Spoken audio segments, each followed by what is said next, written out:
गरीब की पत्नी बनी सरकारी अफसर। आज मैं एक बड़ी अफसर बन गई हूँ। कूड़े कचरे का काम करने वाले पति से अगर संबंध रखा तो सोसाइटी में मेरी कौन रिस्पेक्ट करेगा।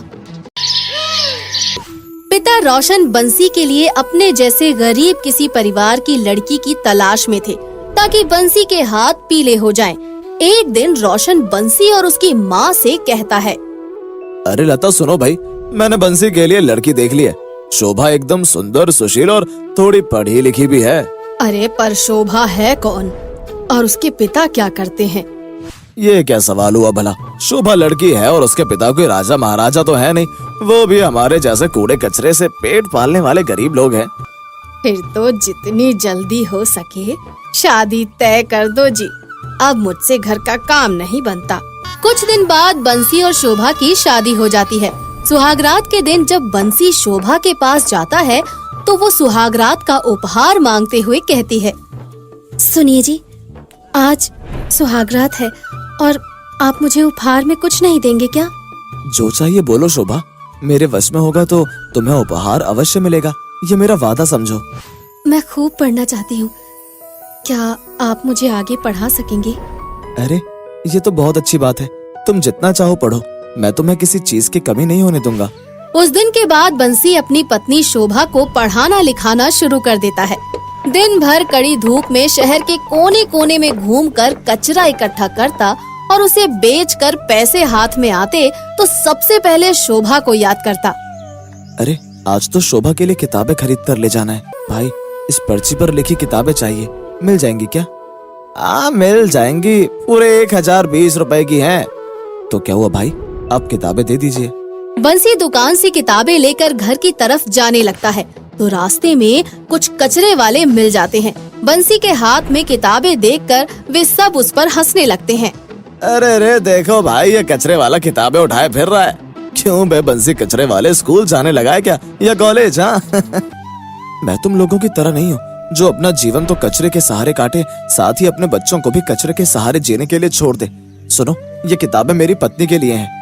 तो तुम घरवाली को पढ़ाए रहे हो, उसका बड़ा अफसर बनाओगे भैया? हाँ, भगवान ने साथ दिया तो वो एक दिन बहुत बड़ी अफसर बनेगी रघु भाई।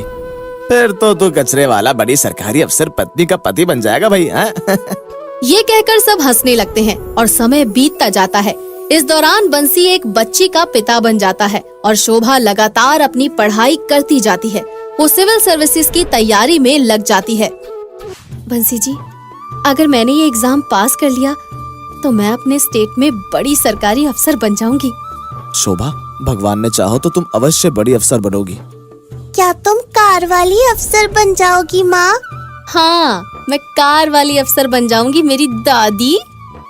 शोभा दिन रात परीक्षा की तैयारी करती है और बंसी उसकी सेवा और सहायता में सेवक की तरह खड़ा रहता है। बंसी, मुझसे ज्यादा मेहनत तो तुम करते हो, तुम्हारे कारण ही मैं शांति से पढ़ भी पाती हूँ।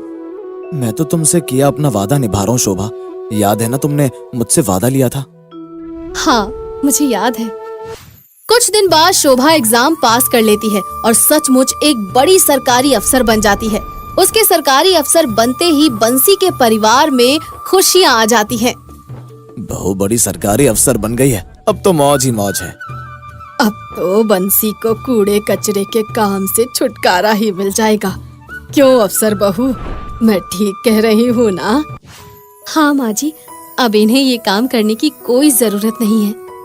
बंसी और उसका परिवार बहुत खुश थे, मगर उनकी ये खुशी ज्यादा दिन तक टिक नहीं सकी। शोभा को जैसे ही बड़े अफसर बनने का अहंकार हुआ, उसे अपने ससुराल में बहुत छोटे आदमी दिखाई देने लगे। आज मैं एक बड़ी अफसर बन गई हूँ। कूड़े कचरे का काम करने वाले पति से अगर संबंध रखा तो सोसाइटी में मेरी कौन रिस्पेक्ट करेगा। यही सब सोचकर शोभा का दिमाग फिर जाता है और वो बंसी और उसके परिवार से संबंध तोड़कर उनसे अलग रहने पर विचार करने लगती है। क्या हुआ शोभा, तुम काफी दिनों से घर नहीं आई? अब वो काम कुछ ज्यादा ही आ गया था, इसीलिए वक्त नहीं मिल पाया। तुम जाओ, मैं आज शाम को घर जरूर आऊंगी। इसी तरह से कई दिन बीत जाते हैं, मगर शोभा घर नहीं आती। एक दिन बंसी सड़क पर कचरे से भरी रेड़ी लेकर आ रहा होता है कि तभी शोभा की सरकारी कार उसके पास से गुजरती है। वो जैसे ही शोभा को देखता है उसकी कार के पीछे दौड़ने लगता है। शोभा रुको, शोभा शोभा रुको। मैडम, कोई कूड़ा बीनने वाला हमारी गाड़ी के पीछे दौड़ रहा है। कोई पागल होगा, उसे मत देखो, तुम गाड़ी चलाओ। बंसी काफी दूर तक दौड़ता है मगर फिर उसका दम फूलने लगता है और वो हांफते हुए रुक जाता है। तो लोग जो कहते हैं वही सच है शोभा। तुम इस कदर बेवफा निकलोगी कभी सपने में भी नहीं सोचा था।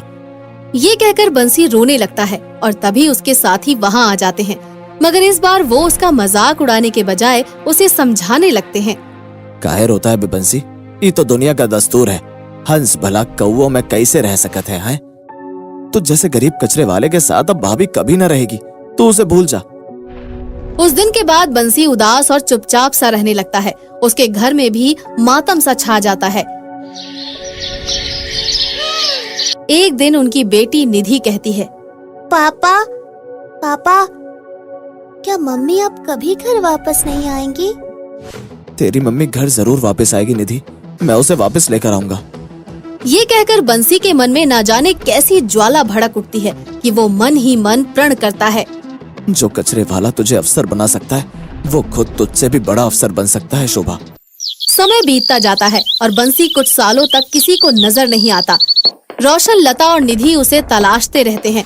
उधर शोभा एक अमीर लड़के मोहन कुमार के संपर्क में आकर उससे शादी करने की सोचने लगती है, मगर फिर अचानक ही एक ऐसा चमत्कार होता है कि जिसके बारे में शोभा सोच भी नहीं सकती थी। अरे सुनो, हमारे नए कलेक्टर साहब आ गए हैं। कौन है हमारे नए कलेक्टर साहब? श्रीमान बंशीधर कचरे वाले, वही कचरे वाले मैडम जिनको आपने कचरा समझकर छोड़ दिया था।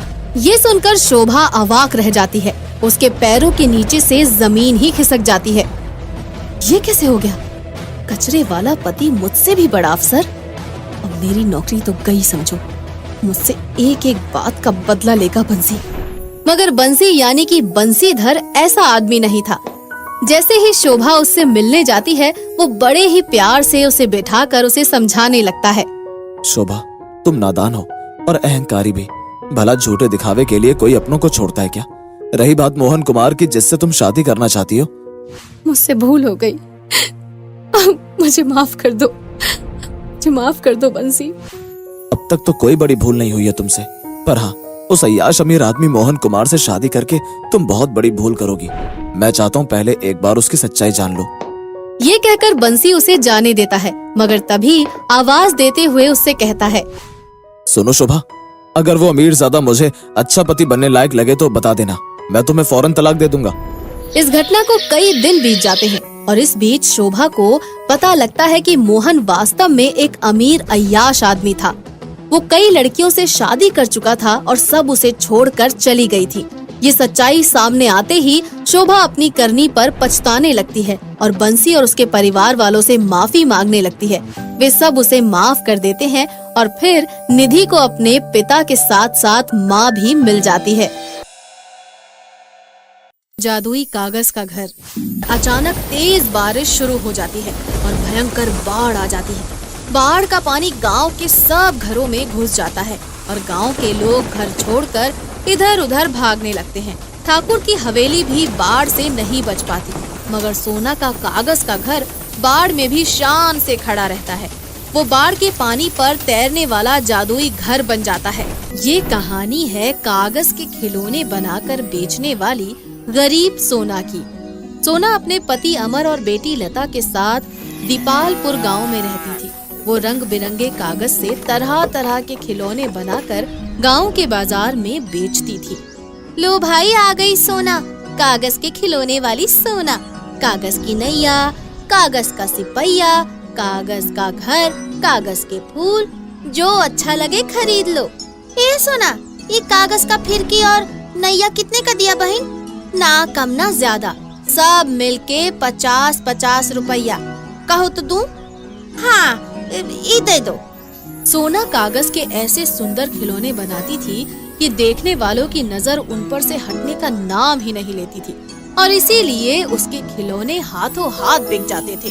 हेलो, बिक गया सब माल, आज तो अच्छी कमाई हो गई। एक दिन सोना बाजार में खिलौने बेच रही थी कि तभी उसके पास एक गाड़ी आकर रुकती है। उसमें से सोना का पति अमर और 2 महिलाएं बाहर आती हैं। सोना, ये दोनों तुमसे मिलना चाहती हैं। देखिए, मेरा नाम नेहा है। हमारा कागज के खिलौने का कारोबार है। हमने सुना है कि आपके गांव में कई महिलाएं कागज के खिलौने बनाती हैं। इसीलिए हम आपके गांव में कागज के खिलौने बनाने की एक छोटी सी प्रतियोगिता रखने जा रही हैं। उस प्रतियोगिता में जो महिला प्रथम आएगी उसे हमारी तरफ से 1 लाख का इनाम मिलेगा और उसके बनाए सब खिलौने हम खरीदेंगे भी। ये सुनकर सोना बहुत खुश होती है और उन महिलाओं से कहती है, पर इससे आमदनी कितना होगी मेम साहब? पूरा महीना खिलौने बनाओगी तो समझो लाख भर की कमाई हो जाएगी आपकी। सोना के बगल में ही छन्नो नाम की एक अन्य महिला भी कागज के खिलौने बनाकर बेचती थी। लाख रुपए की बात कान में घुसते ही छन्नो का चेहरा खिल उठता है। ये लाख रुपया की कमाई तो अब छन्नो का ही होएगा। आखिर हमरा बलम किस दिन काम आवेगा रे? छन्नो का पति रघु गांव के दबंग जमींदार ठाकुर कुंदन सिंह का खास लठैत था और गांव में वही होता था जो ठाकुर चाहता था। इसीलिए छन्नो रघु को सारी बात बताते हुए कहती है, देख लो बलम जी, जो हर महीने लाखों की कमाई चाहिए तो हमारा साथ तो देना ही पड़ेगा। हाँ, पर मैं क्या साथ दे सकता हूँ? अरे हमरे नादान बलम जी, का इतना भी नहीं समझते? वो सोना से बढ़िया खिलौना तो पूरे गांव का कोई भी महिला नहीं बना सकत है। फिर वो ई प्रतियोगिता में भाग लेगी तो हमरा नंबर कहाँ से आएगा जी? तो ये बात है। फिर ठाकुर किस मर्ज की दवा है? समझो सोना तो गई काम से। रघु ठाकुर कुंदन सिंह को इस बारे में बताता है और उनकी खुशामद करते हुए कहता है, देख लो मालिक, ये तो तभी हो सकता है जब वो सोना प्रतियोगिता में हिस्सा ना ले। 2.5 किलो का एक मारूं? सुन बे रघु, तू मेरा खास आदमी है, समझ ले तेरा काम बन गया। वो सोना तो क्या, उसका बाप भी इस कंटेस्ट में हिस्सा नहीं ले पाएगा। चल मेरे साथ। ये कहकर ठाकुर कुंदन सिंह रघु और अपने कुछ और आदमियों के साथ गाड़ी में सवार होकर सोना के घर जा पहुंचता है। अरे ठाकुर साहब, आप कोई काम था तो मुझे बुलवा लेते मालिक। 2.5 किलो का एक मारूं? अबे तेरी जोरू कहाँ है बे? बुलाओ से। पर वो तो घर पर नहीं है मालिक। 2.5 किलो का एक मारूं? तो सुन बे, उसको समझा देना अगर उसने कागज के खिलौने बनाने वाले कंटेस्ट में भाग लिया तो भाग्य फोड़ दूंगा तुम्हारे, घर जला दूंगा और गांव से निकाल दूंगा। अगर आप यही चाहते हैं तो यही होगा मालिक, यही होगा। सोना हिम्मत और हौसला रखने वाली औरत थी, इसीलिए जब अमर उसे इस बारे में बताता है तो वो ठाकुर से डरने के बजाय उसका विरोध करने पर उतर आती है। हम क्या ठाकुर का दिया खाते हैं जो उसकी धमकी से डरे? मैं उस कंपटीशन में जरूर भाग लूंगी। हाँ, मान जाओ सोना, ठाकुर का कहर हमसे बर्दाश्त ना होगा। आप चिंता नहीं कीजिए जी, कुछ नहीं कर सकेगा वो ठाकुर हमारा। अमर सोना को बार बार मना करता है मगर वो फिर भी कॉन्टेस्ट में हिस्सा ले ही लेती है और प्रथम स्थान पर आती है। हमें आपके बनाए पेपर टॉय बहुत पसंद आए सोना जी, इसीलिए अब आप हमारे लिए खिलौने बनाएंगी और ये रहा 1 लाख का इनाम। बधाई हो। ठाकुर को जब इस बात का पता चलता है तो उसका खून खौल उठता है। वो सोना से दुश्मनी करने लगता है। 2.5 किलो का एक मारूं? हमारे मना करने पर भी ना मानी। इतना बुरा हश्र करूंगा कि रूह कांप जाएगी। चलो बे, गाड़ी निकालो। इससे पहले कि ठाकुर की गाड़ी अमर के घर पर पहुंच पाती, हरिया भागता हुआ आता है। अमर बेटा, जान बचानी है तो भाग लो, ठाकुर तुम पर कहर बरपाने के लिए आने ही वाला है। अब हम क्या डरते हैं ठाकुर से जो भागकर छिप जाएं? बस अब चुप कर और हरिया के घर चल, वरना ठाकुर हम सबको मार डालेगा। हरिया और अमर के समझाने पर सोना उनके साथ जाने को मान जाती है और तभी ठाकुर वहाँ आ पहुँचता है। 2.5 किलो का एक मारूं? कहाँ मर गया बे अमर? बाहर आ। मालिक, लगता है हमारे आने से पहले कहीं जा छिपा। 2.5 किलो का एक मारूं तो फिर देखते क्या हो बे, आग लगा दो घर में। ठाकुर के ये कहते ही उसके आदमी अमर के घर में आग लगा देते हैं और अमर के वापस लौटने से पहले ही घर जलकर राख हो जाता है। जालिमों ने घर को जलाकर राख कर दिया। पर शुक्र भगवान का कि हम तो जिंदा है ना सोना, अब हम इस गांव में नहीं रहेंगे।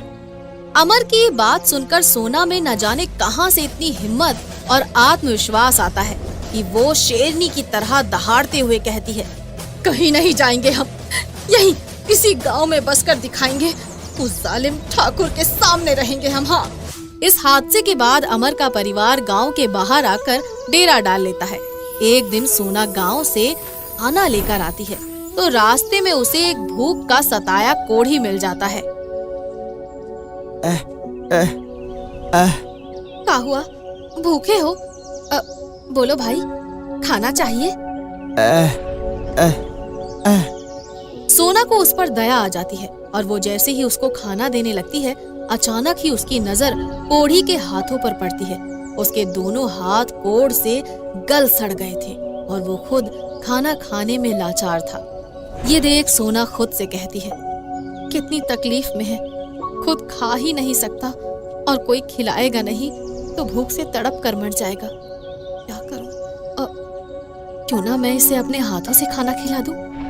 हाँ। यही सोचकर सोना उस कोढ़ी को खाना खिलाने लगती है और फिर जैसे ही वो उसे खाना खिलाती है, कोढ़ी तुरंत एक अलौकिक युवक में बदल जाता है और सोना से कहता है, मैं एक इच्छाधारी नाग हूँ सोना।